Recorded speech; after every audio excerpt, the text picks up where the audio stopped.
context for what I'm about to say. If you're a Republican, this is going to matter to you. If you're a Democrat, this is going to matter to you. Yeah. If you're a Democrat, you're going to want to make Puerto Rico a state because it's going to instantly give you 2 more senators. Puerto Rico is very Democrat. Very Democrat. You will instantly get 2 more Democratic senators. Are they socialist right now? No, they're not. They're governed by United States federal law. Well, yeah, but what does their local government look like? Do they have to be like shaped like a state, basically, government-wise? How much control do they have? They have a good bit of autonomy, but I do think they have to operate in a Republican fashion, a small R Republican. They have to have a Republican. Yes, and just for example, they are like if you have a dispute in Puerto Rico and you go to court, it's United States federal courts. That's the federal circuit. There's 11 circuits. There's also the federal circuit, which administers DC and the territories. So it's United States federal law that governs them. Mm-hmm. So anyway, you will have 2 Democrats in the Senate immediately. They're very Democratic over there. And that would unbalance things. Yes, super unbalance things. That's why they also want to make DC a state. Same thing. DC is the most radically left place in the entire country. DC is, I think, the one place that should never become a state, just for the simple fact that I don't think that the place that is the core of power should be also voting on where that power goes. Explain that makes it like explain that to me is kind of like making the king a member of parliament. It's just like that kind of defeats the purpose of parliament. Well, except for that DC, the people who live there are not the king. Also, no one's supposed to live there. That's the real argument. Like that's kind of the real argument. It's like you're not even supposed to live there. People live there moved because there. They're power hungry. Well, well, it's not just that. It's not that simple. People moved there because anytime a city builds up, people are gonna start living there. Yeah. The founders never really intended for a real city to build up there. It wasn't supposed to be a state. Yeah, it was supposed to be a district, and then you have your government in the district, and then you live outside of the district. Yeah. But that's not how things run. And so, if you're a citizen of DC, mm-hmm. you do have a decent argument here, which is we are taxed without representation, and that hits home for us Americans because that was the slogan for the revolution. They knew that before they moved there. They should have. The original people, but most of them are like 5th generation at this point because they're all very poor and they don't have enough money to move out. Well, they're not poor. DC is very poor. I don't think they're poor so much as their price of living is so high that everything counts as poor. It's both. It's both. Because all the rich people live outside of DC. Yeah. Fairfax County, Virginia is the most. I don't think it's the most expensive. It's the highest income county in the entire country. Wow.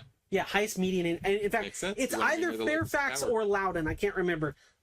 Highest. See, this is why we have computers here. Yes, it is. Earning county in U.S. Okay.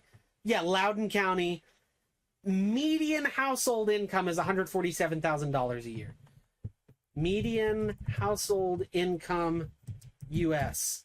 Over the whole U.S., it's 74. Wait, you said the median was what? Sorry? 147, I think. That's not as high as I would have expected. Yeah, but the median is very high. Yeah, 70. That is the median. That's double the median. The actual middle, right? Yeah, it's double the national average. It's literally 100% more than the national. That's true. But what I was thinking of is like when I think of like one of the richest places on earth, I'm not thinking of a place. Well, it's not the richest place on earth. You want something like that? You go to Monaco. Okay, that's fair. That's fair. Yeah. Sorry, in the U.S. or whatever. I'm just saying when I think of wealthy, like 120,000 or whatever it was a year. 150,000. Like, it's not wealthy. No, it's solid. That is a solid income. Yeah. But it's getting less and less. Believe me, I've noticed it, dude. Houses are ridiculous. Well, dude. I remember when I was in college, I used to think, oh my gosh, $100,000 a year. I can't even fathom that.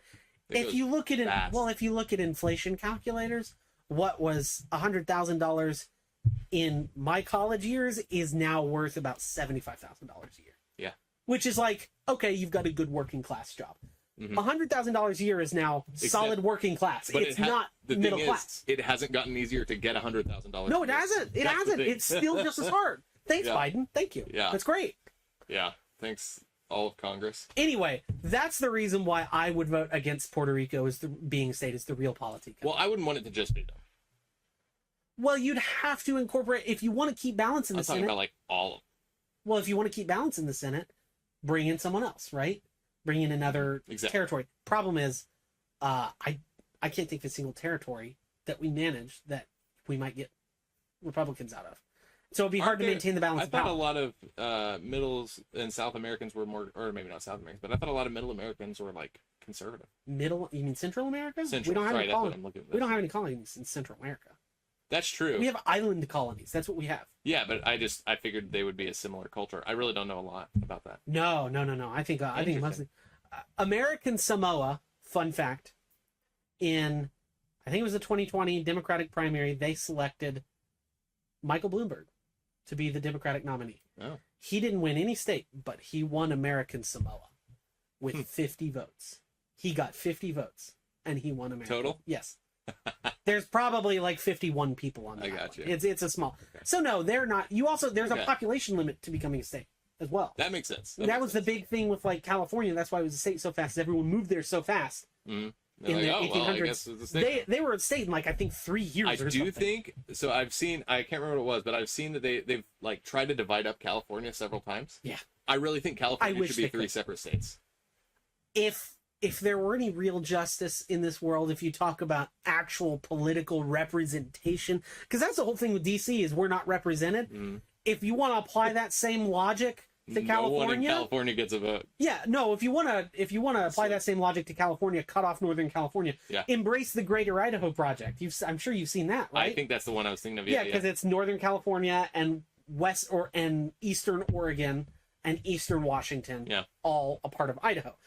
I would be a huge supporter of the Greater Idaho Project. It's never going to happen. No, because there's no too way. much power in that one Yeah, spot. there's no way that any of those governments over there are going to give up that much tax money. Yeah, Because that's a significant population in that area. It's not So nearly here's as huge something. as. Okay, go for it. How do you feel about the hypothetical of just turning California into a separate country?